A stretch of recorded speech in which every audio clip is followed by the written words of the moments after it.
Então, pessoal, tatuagem importa ou não importa? Hoje eu vou trazer para vocês um exemplo vindo de um caso real que nós estávamos estudando aqui no escritório nos últimos dias, de um plenário que se aproximava. É muito comum que em inquéritos policiais ou perícias venham fotos do acusado e lá a demonstração de que alguma tatuagem dele faz referência à ligação a alguma organização criminosa. Mas isso é um tanto incomum quando a gente vai falar de vítimas. E nesses autos, que é o qual eu estou trazendo exemplos para vocês, eu percebi que eu sempre faço isso, e é justamente por isso que eu vim aqui hoje, porque eu percebi que ninguém no grupo, a gente montou um grupo para tratar dessa questão e ninguém prestou atenção nos detalhes que eram as tatuagens das vítimas. Na grande maioria dos processos vem um laudo pericial e ali tem várias fotos de vários ângulos dos corpos das vítimas que morreram e muitas vezes até a vítima aberta ali, com cortes, enfim. Depende do instituto médico que faz isso, mas normalmente vem as fotos na perícia. E eu sempre presto atenção nas tatuagens por quê?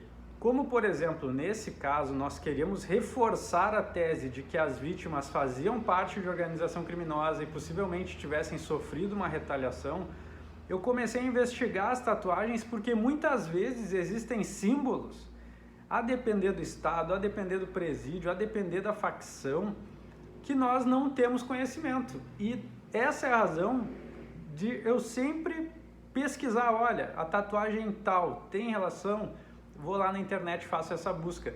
E nesse caso sim, havia uma tatuagem, olha só, vou até passar para vocês, de carpas.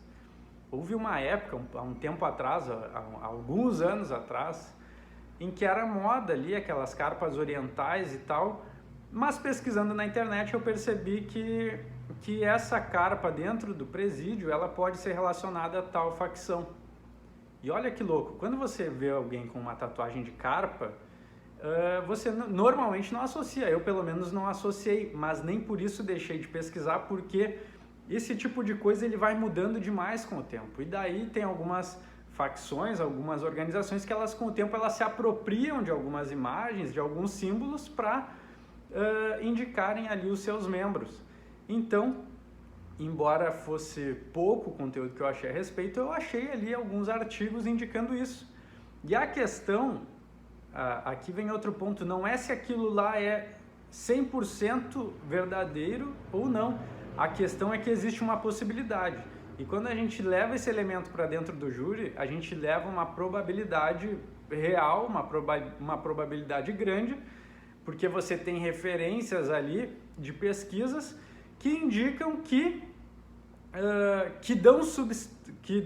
dão subsídio à sua tese, no caso a nossa tese, e isso fortalece o nosso argumento. Vejam, isso nunca foi mencionado no processo, foi uma observação, pesquisa daquelas tatuagens das vítimas, e isso fez com que nós trouxéssemos elementos que fortalecessem a nossa tese, o que é muito importante, o que é diferente de simplesmente alegar por alegar, porque poder ser é uma coisa, mas poder ser e ter um símbolo, uma marca, é diferente. Daí, se você associa isso, por exemplo, a vítimas que têm uma extensa ficha criminal vinculada ao tráfico, enfim, você traz mais elementos à sua tese, vai ficando cada vez com um fundamento mais sólido e mais capaz no sentido de conduzir o jurado a uma interpretação favorável ao que você está trazendo.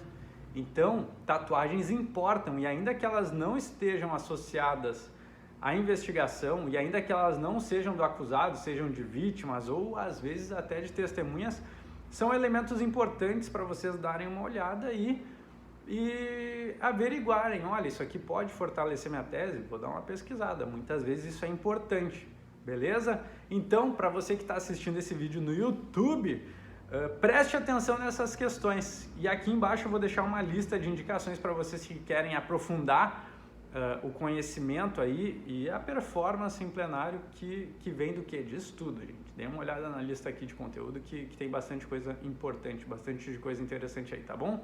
Falou, um abraço e até a próxima!